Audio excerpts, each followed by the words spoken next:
Saang exchange ba talaga ang pinaka-best lumipat, no? Walang halong bias. You might think na magiging bias ako kasi affiliated ako sa mga exchanges na ibabanggit ko, pero yun talaga yung best wala akong magagawa. Mamaya may papakita ko sa inyo yung key statistics, no? Para ma-prove na ito talaga yung mga best exchanges. So, number one exchange is of course Binance. But unfortunately, no? Sayang, no? Ang daming nangyayaring ban about Binance, no? Latest news is iba-ban down nila, iba-block down nila yung Binance app. Of course, there will always be a way to access Binance app, Binance website, no? Diyan yung VPN. Pero syempre sa mga karamihan sa mga tao hindi marunong gumamit ng VPN or hassle or inconvenient. So kung hindi Binance, ano yung next best exchange? Ang next best exchange is OKX. Why? Kasi halos lahat ng mga features ng Binance ay meron na din sa OKX. And mas, in my opinion, mas maganda yung UI niya, mas friendlier siya compared sa Binance. I don't know, mas pleasing ang black and white compared sa black and yellow na kulay. Probably yun yung factor. Kung hindi mo trip yung OKX, okay lang, meron pa naman tayong third best exchange. Ang third best exchange, walang halong bias, is Bybit. Personally, mas gusto ko pa rin yung UI ng OKX compared sa Bybit, but there are few advantages din ng Bybit compared sa mga ibang exchanges. And papakita ko sa inyo yung key statistics na magbaback doon sa mga top 3 best exchanges ko. Nandito tayo ngayon sa DeFi Llama. Napaka-importanting website to sa mga crypto. Nasa SEC transparency tayo.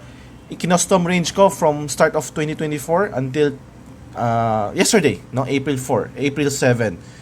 Makikita mo sa inflows, money inflows, number 1 is of course Binance, number 2 is OKX with over 10 billion.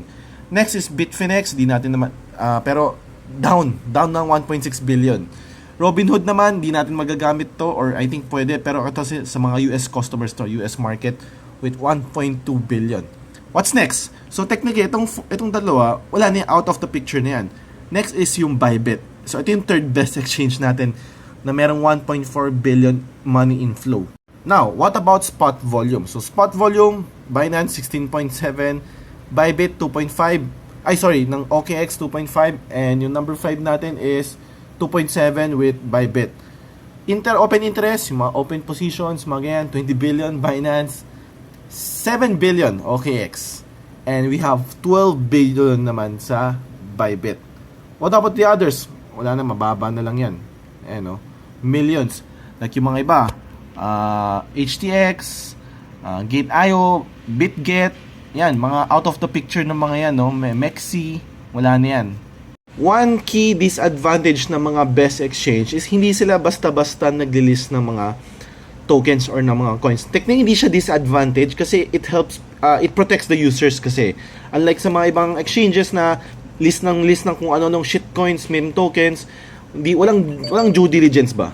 Pero kung mahilig ka naman sa mga shitcoins, meme coins, then go for it, no? Nandiyan yung Gate.io, Mexi, sila yung mga madalas may nilist halos araw-araw, more than 5, more than 10 tokens, mga shitcoins nga.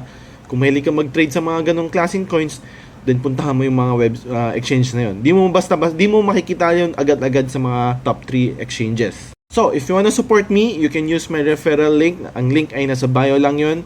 At sali na rin kayo sa Telegram group ko kasi doon nagbibigay ako ng mga alpha calls, airdrops, updates, news, etc.